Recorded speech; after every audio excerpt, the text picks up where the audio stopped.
Definition को define करें कि हाइपर कंजूशन क्या है। ये एक स्टेबलाइजिंग फैक्टर है।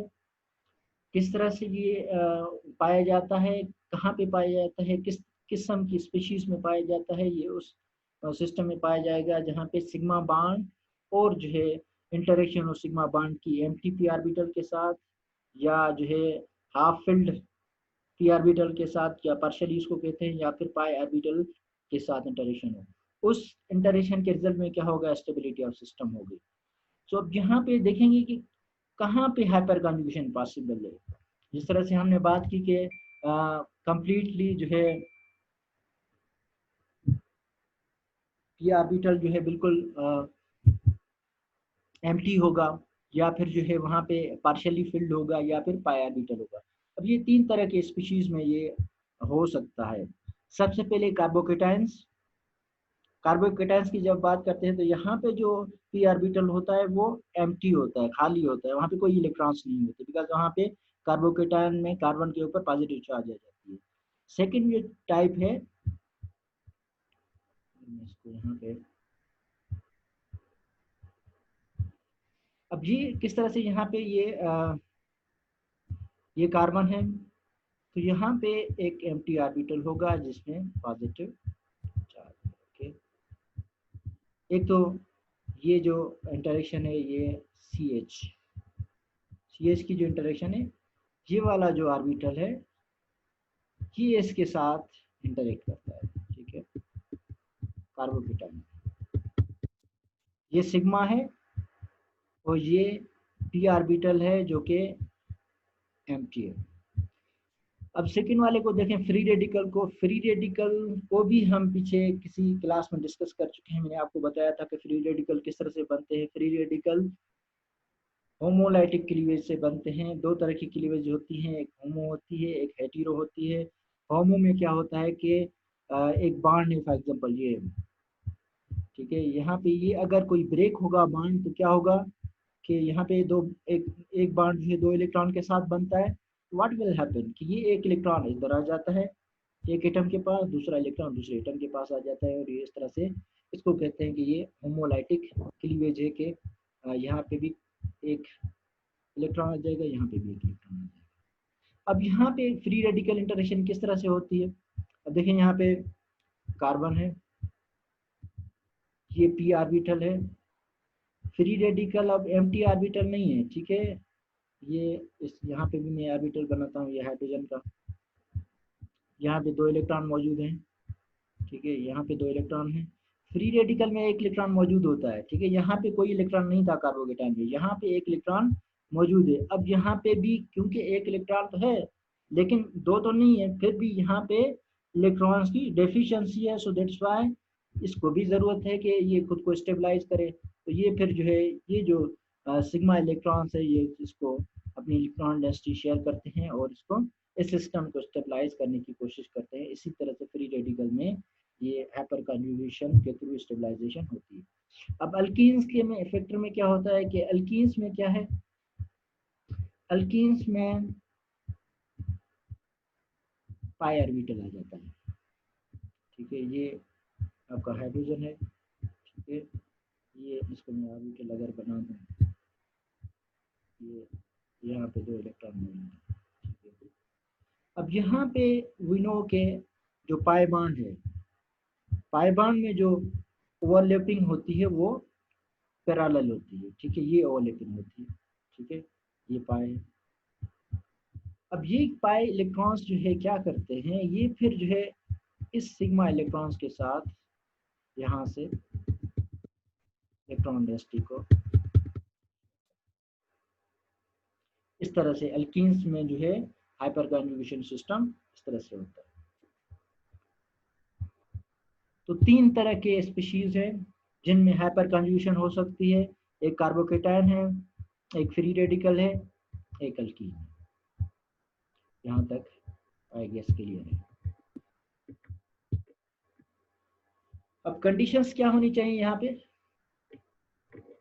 कंडीशंस क्या होनी चाहिए, कहाँ पे ये पॉसिबल हो सकता है। मेन कंडीशन यहाँ पे ये है कि sp3 हाइब्रिडाइज्ड कार्बन होना चाहिए, sp3 हाइब्रिडाइज्ड कार्बन होना चाहिए।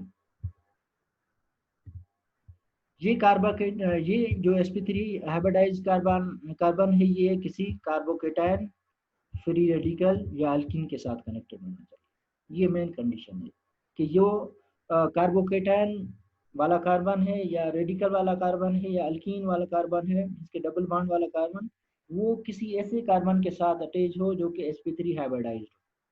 अच्छा, सिर्फ sp3 हाइब्रिडाइज भी ना हो, अगर सेकंड कंडीशन को देखें कि sp3 हाइब्रिडाइज्ड हो लेकिन वहां पे एक अल्फा हाइड्रोजन होना लाजमी है। जब तक अल्फा हाइड्रोजन नहीं होगी तो ये हाइपर कॉन्जुगेशन का जो प्रोसेस है, इंटरेक्शन है, ये पॉसिबल नहीं है। पहली कंडीशन sp3 हाइब्रिडाइज कार्बन हो जो कि कार्बोकेटायन के साथ या फ्री रेडिकल के साथ या अल्कीन के साथ कनेक्टेड हो। अब sp3 हाइब्रिडाइज जो कार्बन हो, वो उसमें एक कम से कम एक अल्फा हाइड्रोजन जरूर मौजूद हो, एक से ज़्यादा भी हो सकती है, बट एक का होना लाजमी है। जब तक एक नहीं होगी तो वहाँ पे आ, ये हाइपर कन्जुगेशन का सिस्टम नहीं बनेगा।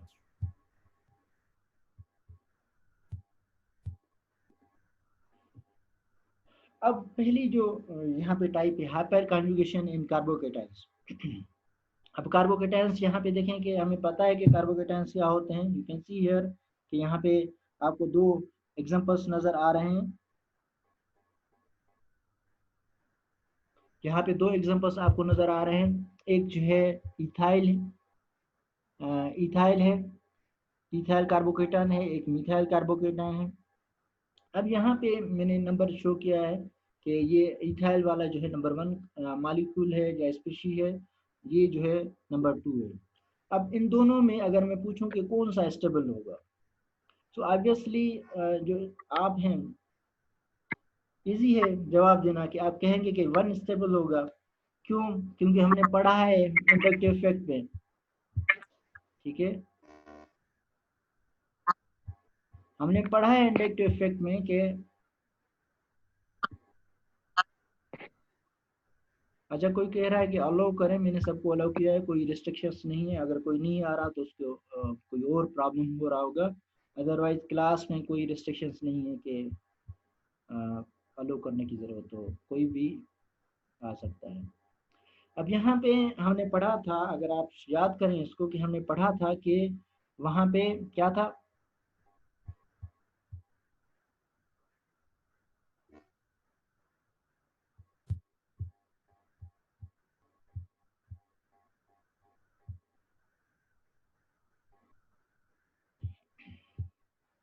हमने पढ़ा था इंडक्टिव इफेक्ट में कि जिस तरह से मतलब जो कार्बोकेटायन होगा उसके साथ अलग, अगर कोई अल्काइल ग्रुप मौजूद है तो वो उसको स्टेबलाइज करेगा। तो अगर वो कॉन्सेप्ट यहाँ पे हम अप्लाई करें तो उस कॉन्सेप्ट के मुताबिक नंबर 1 इज स्टेबल। ठीक है, वो कॉन्सेप्ट वहाँ तक सही था, मैंने ही आपको पढ़ाया था कि इंडक्टिव इफेक्ट के थ्रू हम इसको डिफ्रेंशिएट कर सकते हैं कि ये स्टेबल है। बट वो इतना अच्छा कॉन्सेप्ट नहीं है। क्यों अच्छा नहीं है? बिकॉज अब हम हाइपर कन्वर्जन जो है कॉन्सेप्ट पढ़ रहे हैं।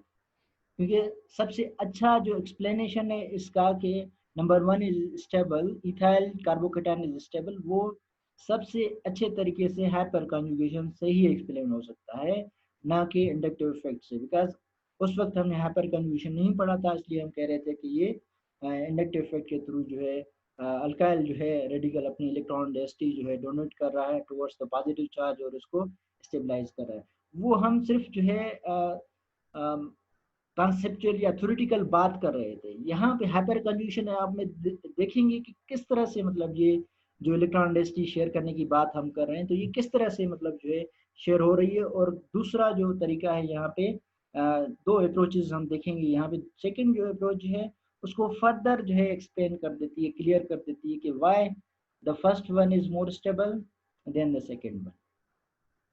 सो इंडक्टिव इफेक्ट से हाइपर कंजुगेशन इस चीज़ को बहुत अच्छा एक्सप्लेन करती है कि ये जो अल्काइल रेडिकल किस तरह से इसको स्टेबलाइज करते हैं। अब यहाँ पे बेसिकली हम दो अप्रोचेस को डिस्कस करेंगे। ये तीन हमने जो है टाइप्स हमने पढ़नी है हाइपर कंजुगेशन की, एक कार्बोकेटाइंस में, एक जो है फ्री रेडिकल में, थर्ड वन इज अल्कीन्स में। अब तीनों में हम ये दो अप्रोचेस देखेंगे कि एक अप्रोच है सिग्मा बॉन्ड और पी ऑर्बिटल ओवरलैप, ठीक है। इसके थ्रू हम देखेंगे कि किस तरह से ये जो हाइपर कन्जुगेशन के थ्रू जहाँ पे इलेक्ट्रॉन्स की डेफिशिएंसी है वहाँ पे किस तरह से स्टेबलाइजेशन हो रही है। सेकंड जो अप्रोच है that is no bond resonance, जिसमें कि रेजोनेंस का कॉन्सेप्ट यहाँ पे अप्लाई होगा, बट आगे आप देखें कि नो बॉन्ड रेजोनेंस, नो भी यहाँ पे कनेक्टेड है, ठीक है। नो कनेक्टेड है, आप देखेंगे क्यों हम नो यहाँ पे लिख रहे हैं, वो भी आपको पता चल जाएगा आगे जब हम इसको डिस्कस करेंगे। सो फर्स्ट अप्रोच जो है पी ऑर्बिटल और सिग्मा बॉन्ड वाली approach, sigma bond P orbital overlap, जो कि पी ऑर्बिटल कार्बोकेटायन में हमें पता है कि पी ऑर्बिटल क्या होता है, क्या होता है, वेकेंट होता है, वहाँ पे कोई इलेक्ट्रॉन नहीं होता। यू कैन सी हियर, ये वाला जो आपको एक ऑर्बिटल के साथ जो है स्ट्रक्चर नजर आ रहा है, तो यू कैन सी ये कार्बन के ऊपर ऑर्बिटल है, प्लस चार्ज है। ये जो कार्बन है ये सी एच बॉन्ड, ये वाला जो सी एच बॉन्ड है, ओके, ये वाला सी एच बॉन्ड, इसको रिप्रेजेंट किया है ऑर्बिटल के साथ। तो वी कैन, ये जो एक बॉन्ड है हमें पता है कि ये जो बॉन्ड है दो इलेक्ट्रॉन के साथ बना है, तो यहाँ पे आपको दो इलेक्ट्रॉन नजर आ रहा है। ये जो दो इलेक्ट्रॉन है अपनी इलेक्ट्रॉन डेंसिटी को इसके साथ, इस ऑर्बिटल के साथ जो एंटी ऑर्बिटल है इसके साथ शेयर कर रहे हैं। इस तरह से मतलब जो है इसकी इलेक्ट्रॉन जो डेफिशिएंसी है उसको किसी हद तक कम कर रहे हैं। इलेक्ट्रॉन की डेफिशिएंसी कम होगी तो क्या होगा कि उसकी जो स्टेबलाइजेशन है वो इंक्रीज होती जाएगी। सो फर्स्ट जो अप्रोच है वो इस तरह से है कि ये जो सी एच बॉन्ड के इलेक्ट्रॉन है ये सिग्मा बॉन्ड है, ये सिग्मा बॉन्ड जो है पी ऑर्बिटल के साथ ओवरलैप करके, पी ऑर्बिटल जो कि वेकेंट है, एम्प्टी है कार्बोकेटायन में, उसके साथ ओवरलैप करके उसको स्टेबलाइज कर रहा है। इसी तरह से ये यहाँ पे नीचे भी दिखाया गया है कि ये इलेक्ट्रॉन में भी पॉसिबली यहाँ पे ना हो, नीचे है, तो इसके साथ भी ओवरलैप सेम तरीके से हो सकता है।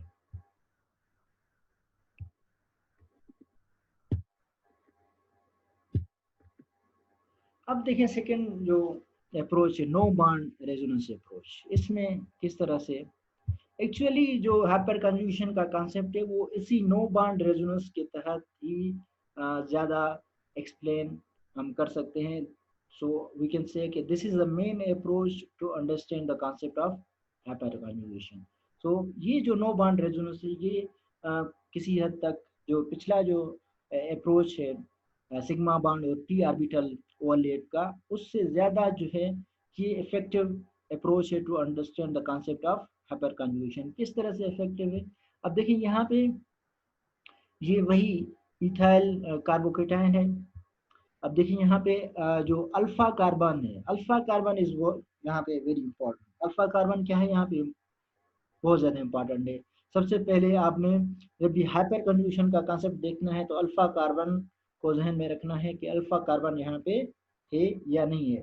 अल्फा कार्बन है तो उसके साथ हाइड्रोजन है या नहीं है, जो अल्फा कार्बन होगा उसके साथ जो हाइड्रोजन होंगी तो उसको हम कहते हैं अल्फा हाइड्रोजन, ठीक है। अल्फा कार्बन के साथ कितनी हाइड्रोजन है, 3 हाइड्रोजन है यहाँ पे। अब यहाँ पे देखें कि नो बॉन्ड रेजोनेंस हो किस तरह से रही है। अब एक्चुअली क्या हो रहा है कि ये जो बॉन्ड है सी एच बॉन्ड, ठीक है, ये वाला, ये क्या करता है कि हमें पता है कि यहाँ पे इलेक्ट्रॉन की डेफिशिएंसी है, पॉजिटिव चार्ज है तो इलेक्ट्रॉन यहाँ पे नहीं है, क्योंकि यहाँ पे जो बॉन्ड था पहले वो अपने इलेक्ट्रॉन अपने साथ ले गया। फॉर एग्जांपल यहाँ पे इस तरह से सिचुएशन थी, CH3 CH2, और यहाँ पे एक हाइड्रोजन यहाँ से निकल गया है फॉर एग्जांपल, और इसको किसी क्लोरीन ने यहाँ से लिया है, तो ये अपने इलेक्ट्रॉन जो है अपने साथ ले जाएगा, अपने इलेक्ट्रॉन साथ ले जाएगा। तो व्हाट विल हैपन कि यहाँ पे इलेक्ट्रॉन्स की डेफिशिएंसी आ जाएगी। तो यहाँ पे ये जो बॉन्ड है सी एच का, ये इसको इस डेफिशिएंसी को ओवरकम करने की कोशिश करेगा। तो ये क्या करेगा, ये अपने इलेक्ट्रॉन यहाँ पे शेयर करेगा। तो व्हाट विल हैपन कि यहाँ पे डबल बॉन्ड बन गया। ऑब्वियसली जब इलेक्ट्रॉन यहाँ से शिफ्ट हो जाएंगे दो इलेक्ट्रॉन इस तरफ इस कार्बन कार्बन बॉन्ड के दरमियान, इसमें से एक कार्बन के ऊपर पॉजिटिव चार्ज है, तो यहाँ पे डबल बॉन्ड बन जाएगा। अब यहाँ पे क्या हो जाएगा, अब देखें ये वाला जो है स्ट्रक्चर बन जाएगा। अब ये जो कार्बन है इसकी वैलेंसी देखें 1 2 3 4, इसके पास वैलेंसी कंप्लीट है, यहाँ पे कोई चार्ज नहीं आएगी। इसकी वैलेंसी देखें 1 2 और 2 हाइड्रोजन 4, ठीक है, 2 ये हैं इलेक्ट्रॉन, 2 ये हैं, या 2 बॉन्ड ये हैं, 2 बॉन्ड ये हैं, तो 4 वैलेंसी है, 4 ही बना रहा है। अब ये जो H प्लस है ये यहाँ से अलग हो गया, अलग मतलब सिर्फ इस मॉलिक्यूल से जो है डिस्कनेक्ट हुआ है, बट ये सिस्टम में मौजूद है, ठीक है, ये सिस्टम से गया नहीं है। अब देखिए यहाँ पे भी वही उसी तरह से रेजोनेंस हो रही है, जिस तरह से पीछे आपको अगर रेजोनेंस याद हो कि किस तरह से रेजोनेंस हो रही थी, रेजोनेंस इसी तरह से ही, जहाँ पे इलेक्ट्रॉन्स की डेफिशिएंसी थी उस तरफ ही जा रही थी, इलेक्ट्रॉन उसी तरफ मूव करेंगे। तो अब देखें यहाँ पे वहाँ पे बॉन्ड ब्रेक नहीं हो रहे थे, यहाँ पे बॉन्ड खत्म हो जा रहे हैं। बॉन्ड यहाँ पे देखें कि अब यहाँ पे कार्बन और हाइड्रोजन के दरमियान कोई बॉन्ड नहीं है, तो इसलिए ही हम इसको नो बॉन्ड रेजोनेंस कहते हैं। रेजोनेंस तो हो रही है लेकिन बॉन्ड भी नहीं है, बॉन्ड भी नहीं है, सो दैट्स व्हाई इसको हम नो बॉन्ड रेजोनेंस कहते हैं, लेकिन हो उसी तरह से रेजोनेंस रही है। अब देखें सेकंड वाले में देखें कि ये वाला जो बॉन्ड है इसको अगर मैं यहाँ पे शिफ्ट करूँ तो ये दोबारा बॉन्ड बना देगा और ये H प्लस बन जाएगा, ठीक है। इसी तरह से इस बॉन्ड को मैं यहाँ पे शिफ्ट करूँ तो ये बॉन्ड दोबारा जो है ये H प्लस दोबारा बॉन्ड बना देगा यहाँ पे, वैलेंसी है, और ये H प्लस बन जाएगा। तो अब देखिए यहाँ पे कितने resonance no bond resonating structures बन रहे हैं। सो ये जो no bond number of no bond resonance है ये डिफाइन करेंगे कि ये जो भी स्ट्रक्चर है, जो भी कार्बोकेटायन है, कितना स्टेबल है। जितने ज्यादा नो बॉन्ड रेजोनेटिंग स्ट्रक्चर्स बनेंगे उतनी ही ज्यादा स्टेबिलिटी, जितनी ज्यादा हाइपर कंजुगेशन उतनी ही ज्यादा स्टेबिलिटी। इसको कहते हैं नो बॉन्ड रेजोनेटिंग स्ट्रक्चर्स या हाइपर कंजुगेटिंग स्ट्रक्चर्स, ठीक है, सेम बात। अब देखें एक ये है, दूसरा ये है, तीसरा ये, हम इसको काउंट नहीं कर रहे, ठीक है। रेजोनेंस में हम इसको भी काउंट कर रहे थे, हम इसको क्यों काउंट नहीं कर रहे, बिकॉज यहाँ पे हम कह रहे हैं कि नो बॉन्ड रेजोनेंस, इसमें कोई इस तरह की सिचुएशन नहीं है कि नो बॉन्ड हो, सारे जो है एटम्स बॉन्ड्स के साथ कनेक्टेड है। यहाँ से शुरू हो जाता है कि बॉन्ड जो है ब्रेक होना शुरू हो जाते हैं, और यहाँ पे आप देख सकते हैं कि कार्बन और हाइड्रोजन के दरमियान कोई बॉन्ड नहीं है। तो इसलिए अब ये जो काउंट होगा रेजोनेटिंग स्ट्रक्चर्स का वो यहाँ से होगा जहाँ से पहला हाइड्रोजन ब्रेक हुआ है, ये 1 है, ये 2 है, ये 3 है। अब दूसरी तरह आप किस तरह से इसको देख सकते हैं कि यहाँ पे आप स्ट्रक्चर को देख के ही भी बता सकते हैं यहाँ पे कितने रेजोनेटिंग स्ट्रक्चर्स बन सकते हैं। किस तरह से, सिंपली आप ये देखें कि इस अल्फा कार्बन के साथ कितनी हाइड्रोजन्स कनेक्टेड है, 3 कनेक्टेड हैं, 3 रेजोनेंस स्ट्रक्चर्स बनेंगे, 2 कनेक्टेड हैं, 2 रेजोनेंस स्ट्रक्चर्स बनेंगे। अगर ये एक हाइड्रोजन यहाँ पे मौजूद है तो एक रेजोनेटिंग स्ट्रक्चर बनेगा। तो ये सिंपली आप इस स्ट्रक्चर को, अब इसकी हाइपर कंजुगेशन कॉन्सेप्ट की जरूरत क्या है, क्यों हम इसको पढ़ें। अब देखें आपको कोई एक आ जाता है क्वेश्चन कि भाई ये कार्बोकेटान या ये अल्कीन से, ये 3-4 अल्कीन से, इसमें सबसे ज्यादा स्टेबल कौन है, कौन सी अल्कीन है, तो आप क्या किस तरह से बताएंगे। आप कहेंगे कि मैं जो है सबसे पहले जो है जाके इन तीनों या चारों अल्कीन्स को लेबोरेटरी में जाके एक्सपेरिमेंट करता हूँ, एंड देन फिर जो है इसको देखता हूँ कि किसकी जो है स्टेबिलिटी ज़्यादा है। नो, कोई इस तरह का तरीक़ेकार भी हो कि आप स्ट्रक्चर को देख के ही बता दें कि ये इन 3 या 4 स्ट्रक्चर्स में सबसे ज़्यादा जो स्टेबल है वो स्ट्रक्चर कौन सा होगा, कार्बोकेटायंस में या फ्री रेडिकल्स में या अल्कीन्स में। तो ये हाइपर कंजुगेशन जो कॉन्सेप्ट है वो आपको ये इंफॉर्मेशन देता है कि सिंपली आप स्ट्रक्चर को देख के बता सकते हैं कि इन स्ट्रक्चर्स में सबसे ज़्यादा स्टेबल स्ट्रक्चर कौन सा होगा। किस तरह से, सिंपली आप उसके अल्फा हाइड्रोजन को देखें और उसको काउंट करें, जिसके अल्फा हाइड्रोजन ज़्यादा हो वो सबसे ज़्यादा स्टेबल होगा। क्यों, बिकॉज वो अल्फा हाइड्रोजन जिसके पास ज़्यादा होगा वो उतने ही ज़्यादा रेजोनेटिंग स्ट्रक्चर्स बनाएगा, जितनी अल्फा हाइड्रोजन उतने resonating structures. So it is easy to identify कि कौन सा जो स्ट्रक्चर है वो सबसे ज़्यादा स्टेबल होगा। नाउ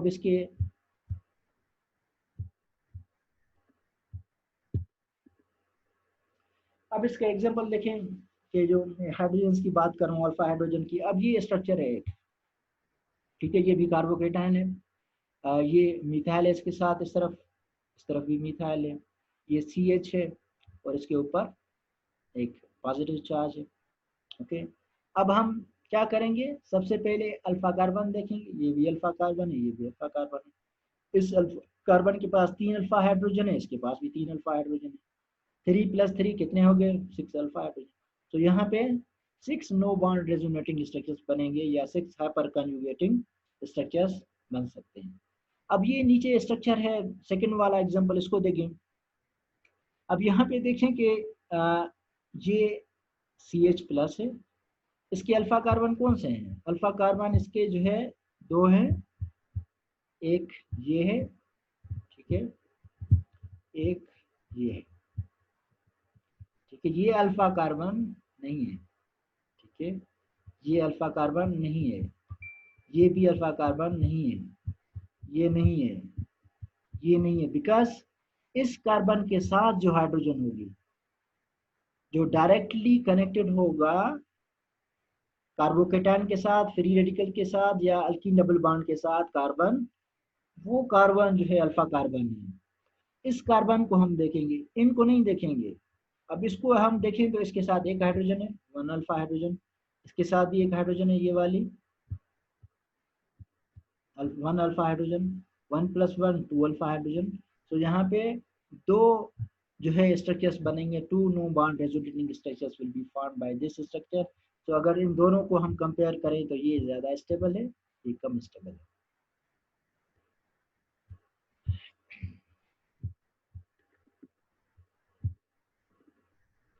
अब हम इसकी स्टेबिलिटी के ऊपर बात करते हैं, क्योंकि हमें कॉन्सेप्ट आ गया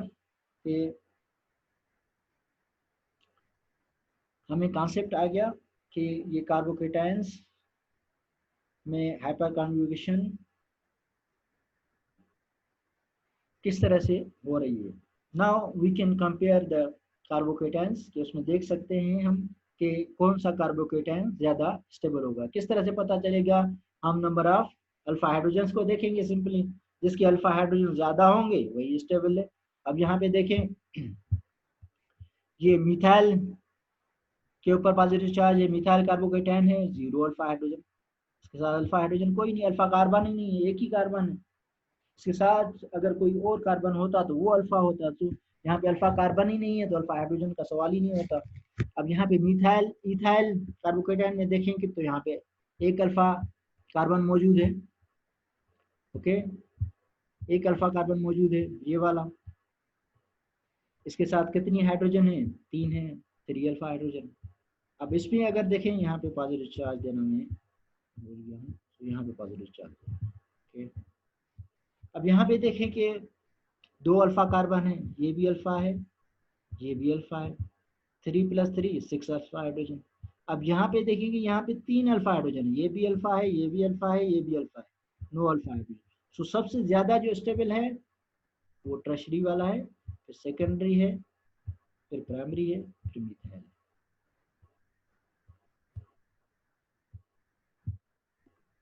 नाउ सेकेंड जो टाइप है hyper conjugation and free radicals, इस पे बात करते हैं। ये जो टाइप है हाइपर कंजुगेशन की, ये अल्काइल फ्री रेडिकल्स में होती है। अब ये फ्री रेडिकल्स किस तरह से बनते हैं, ये मैंने पहले भी एक्सप्लेन किया है कि किस तरह से ये फ्री रेडिकल्स की फॉर्मेशन होती है। ये फॉर एग्जांपल इथेन का स्ट्रक्चर है। अब इथेन में एक हाइड्रोजन अगर हम ब्रेक करेंगे इथाइल रेडिकल बनाने के लिए, तो क्या होगा कि एक हाइड्रोजन किस तरह से ब्रेक होगी, ये 2 इलेक्ट्रॉन्स हैं, यहाँ पे होमोलाइटिक क्लीवेज होगी, एक इलेक्ट्रॉन हाइड्रोजन ले जाएगा, एक इलेक्ट्रॉन ये CH2 ले जाएगा। तो यू कैन सी है कि ये जो है इथाइल रेडिकल बन गया और ये हाइड्रोजन रेडिकल बन गया। तो इसको कहते हैं होमोलाइटिक फिजन। अब यहाँ पे नीचे देखें कि ये इथाइल रेडिकल है, इथाइल रेडिकल sp2 हाइब्रिडाइज होता है। ये जो अपना पीछे जो हमने एग्जांपल पढ़ा कार्बोकेटाइन का, वो भी sp2 हाइब्रिडाइज होता है। इसके साथ हमने कंडीशंस में पढ़ा था कि ये sp3 होना चाहिए, तो ये sp3 है। इसके साथ sp3 कार्बन है, ये जो है अल्फा कार्बन है, इसके साथ कितनी हाइड्रोजन है, 3 हाइड्रोजन है। अब यहाँ पे देखेंगे ये जो है CH प्रोपाइल रेडिकल है, इसमें दो तरफ से मिथाइल ग्रुप हैं, दोनों अल्फा है, ये भी अल्फा है, ये भी अल्फा है। तो ये कितने हाइड्रोजन हो जाएंगे, 6 अल्फा हाइड्रोजन हो जाएंगे। ठीक है, अगर इन दोनों को हम कंपेयर करें तो कौन सा स्टेबल होगा, सेकेंड वन वाला स्टेबल होगा, बिकॉज यहाँ पे रेजोनेटिंग स्ट्रक्चर्स इसके ज्यादा बनेंगे। अब इसमें सेकेंड जो अप्रोच है, इसमें देखते हैं कि जो सिग्मा और पी ओवरलैप किस तरह से हो रही है। अब यहाँ पे जो लास्ट हमने पढ़ा वहाँ पे वेकेंट पी ऑर्बिटल था, यहाँ पे इनकम्प्लीट पी ऑर्बिटल है। ओके, यहाँ पे इनकम्प्लीट पी ऑर्बिटल है। किस तरह से, क्योंकि यहाँ पे पी ऑर्बिटल में एक इलेक्ट्रॉन मौजूद है, एक इलेक्ट्रॉन यहाँ पे मौजूद है, ये वाला। ओके, तो किस तरह से ये इंटरेक्शन हो रही है। अब ये देखें CH बॉन्ड है, ये सिग्मा बॉन्ड है, ये अपनी इलेक्ट्रॉन डेंसिटी इस तरफ शेयर कर रहा है, बिकॉज यहाँ पे इलेक्ट्रॉन्स की डिफिशियंसी है। यहाँ पे 2 इलेक्ट्रॉन होने चाहिए, यहाँ पे 1 इलेक्ट्रॉन है, तो ये इलेक्ट्रॉन्स यहाँ पे इलेक्ट्रॉन्स की शॉर्टेज है। तो ये दैट्स वाई ये जो सिग्मा बॉन्ड है, ये इसको स्टेबलाइज करने के लिए अपनी इलेक्ट्रॉन डेंसिटी इस तरह से इसको शेयर करता है। अब सेकेंड जो अप्रोच है, नो बॉन्ड रेजोनेंस। अब इसमें देखिए नो बॉन्ड रेजोनेंस किस तरह से हो रही है, उसी तरह से देखें यहाँ पे ये इथाइल रेडिकल है। ओके, हाइड्रोजन को ओपन करके लिखा है मिथाइल के हाइड्रोजन को। तो वहाँ पे सिमिलरली क्या हो रहा है कि ये जो बॉन्ड है ये ब्रेक होगा, ये वाला बॉन्ड ब्रेक होगा। किस तरह से, एक इलेक्ट्रॉन ये हाइड्रोजन ले जाएगा, एक इलेक्ट्रॉन ये ले जाएगा।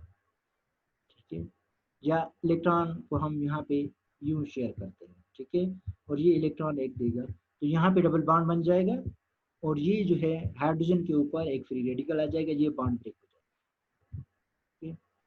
सिमिलरली जिस तरह से पीछे कार्बोकेटायन में डबल बॉन्ड बन रहा था, यहाँ पे भी डबल बॉन्ड बन जाएगा। अब ये पहला नो बॉन्ड रेजोनेटिंग स्ट्रक्चर है, बॉन्ड नहीं है। ये सेकेंड वाली हाइड्रोजन है। अब ये इसको अगर मैं नंबरिंग दूँ, ये 1 है हाइड्रोजन, ये हाइड्रोजन नंबर 2 है, और ये हाइड्रोजन नंबर 3 है। ठीक है, ये फर्स्ट में पहली हाइड्रोजन गई, सेकंड में पहली वापस आ गई, फिर दूसरी हाइड्रोजन गई, फिर तीसरे में तीसरी हाइड्रोजन गई। यहाँ पे भी 3 नो बॉन्ड रेजोनेटिंग स्ट्रक्चर्स बन रहे हैं इस इथाइल रेडिकल में। तो हमने रेजोनेंस में पढ़ा था, जितने ज़्यादा रेजोनेंस होगी उतनी ही ज़्यादा, बिकॉज वी नो के इलेक्ट्रॉन्स अगर किसी एक जगह पे जम जाए, स्टैटिक हो जाए, तो वहाँ पे स्टेबिलिटी कम हो जाती है। अगर इलेक्ट्रॉन्स की डेंसिटी डिस्ट्रीब्यूट हो जाए तो वहाँ पे स्टेबिलिटी इंक्रीज कर जाती है। मतलब क्योंकि इलेक्ट्रॉन जो है नेगेटिव चार्ज है, अगर वो मूव करते रहेंगे या डिस्प्लेस या डिस्पर्स होते रहेंगे, तो वहाँ पे स्टेबिलिटी इंक्रीज करती जाएगी। अगर वो एक जगह पे जम जाएंगे, स्टैटिक हो जाएंगे, तो वहाँ पे अनस्टेबिलिटी आ जाती है।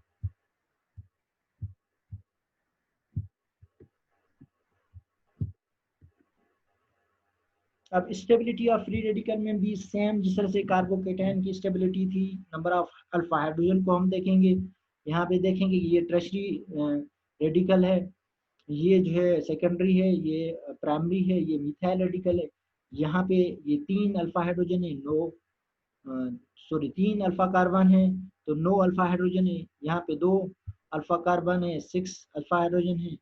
यहाँ पे 3 है, यहाँ पे 0 है। तो सबसे ज्यादा जो स्टेबल है वो 9 अल्फा हाइड्रोजन वाला फ्री रेडिकल है, टर्शरी जिसको हम कहते हैं। The third जो पार्ट है, that is hyperconjugation in alkenes. Third type, hyperconjugation in alkenes. अब देखें अल्कीन्स किस तरह की होती हैं कॉमनली, यू कैन सी है कि किस तरह से इन अल्कीन्स में जो है, कौन सी अल्कीन्स में ये जो है हाइपरकंजुगेशन हो सकती है। मैंने आपको बताया कि डबल बॉन्ड के साथ जो कार्बन हो, डबल बॉन्ड के नेक्स्ट वाला जो कार्बन हो, वो sp3 हाइब्रिडाइज होना चाहिए, और उसके साथ कम से कम 1 अल्फा हाइड्रोजन होनी चाहिए। अब ये जिस तरह से यहाँ पे अल्फा कार्बन है, 3 अल्फा हाइड्रोजन है, ये अल्फा कार्बन है, इसके साथ जो है एक जो है अल्फा हाइड्रोजन है, बिकॉज हम इसको काउंट नहीं करेंगे, इसको नहीं करेंगे, ये अल्फा कार्बन है, इसके साथ डायरेक्टली एक ही जो है हाइड्रोजन मौजूद है। अब इस तरह से इसमें देखें कि ये जो है अल्फा कार्बन है, यहाँ पे कोई हाइड्रोजन नहीं है, यहाँ पे कोई नो बॉन्ड जो है हाइपर कंजुगेशन नहीं होगी, कोई जो हाइड्रोजन नहीं है, कोई अल्फा कार्बन नहीं है। सो सबसे ज़्यादा जो है स्टेबल अगर हम इन तीनों में कंपेयर करें तो वो ये है, और ये है, और ये है। अब देखें इसी तरह से ये जो अरोमेटिक स्ट्रक्चर्स हैं, इसमें भी जो है हाइपर कंजुगेशन हो सकती है, क्योंकि वहाँ पे भी डबल बॉन्ड्स होते हैं। इस तरह से यहाँ पे ये डबल बॉन्ड है, इसके साथ ये sp3 हाइब्रिडाइज कार्बन है, इसको अल्फा कार्बन कहेंगे, तो यहाँ पे 2 अल्फा हाइड्रोजन मौजूद हैं। अब यहाँ पे फर्स्ट जो है अप्रोच है सिग्मा बॉन्ड और पाई बॉन्ड ओवरलैप किस तरह से हो रही है। यू कैन सी हियर कि ये एक जो है मॉलिक्यूल है, प्रोटीन है।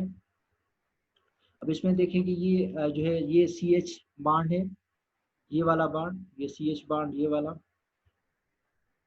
ये CH बॉन्ड है। यहाँ की जो 2 इलेक्ट्रॉन्स हैं, ये जो है अपनी इलेक्ट्रॉन डेंसिटी यहाँ पे जो पाई इलेक्ट्रॉन है इसके साथ शेयर कर रहे हैं, इस तरह से इसको स्टेबलाइज कर रहे हैं।